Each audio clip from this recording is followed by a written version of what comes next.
guys, welcome to the mark room session. இன்னைக்கு நம்ம பார்க்க போறது ஒரு சூப்பர் क्वेश्चन. So இந்த ஆர்பிட்டல்ஸ் பேஸ் பண்ணி NEET point of view, JEE point of வியூலமே வந்து நிறைய क्वेश्चंस கேட்டிட்டே இருக்காங்க. ஓகே, இன்னைக்கு ஒரு பேசிக் क्वेश्चन நம்ம பார்க்கலாம். How many orbitals are possible for n is equal to 4?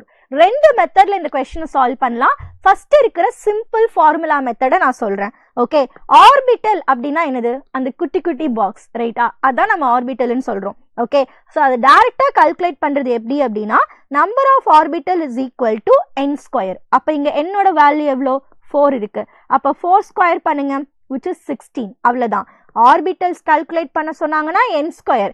இதுவே எலக்ட்ரானை கால்குலேட் பண்ண சொன்னாங்கன்னா 2n ஸ்கொயர். ஏன்னா ஒவ்வொரு ஆர்பிட்டல்லையும் ரெண்டு எலக்ட்ரான் இருக்கும். அதனால தான் நம்ம 2 ஆல மல்டிப்ளை பண்றோம். ஈஸி.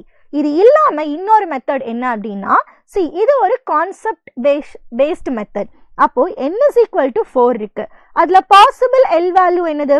0, 1, 2, 3. இதெல்லாம் possible L value. L value 0வா இருக்கும் போது I can say S subshell, P subshell, D, F அப்படின்னு சொல்லலாம். Sல எத்தனை ஆர்பிட்டல்? ஒரே ஒரு ஆர்பிட்டல். Pல எவ்வளோ இருக்கு?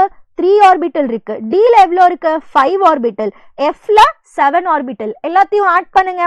1 plus 3 plus 5 plus 7. Correct, right? So 7 plus 3 which is 10, 10 plus 5 15 and 16. So இதுதான் கான்செப்ட் பேஸ் பண்ணியிருக்கிற மெத்தட்.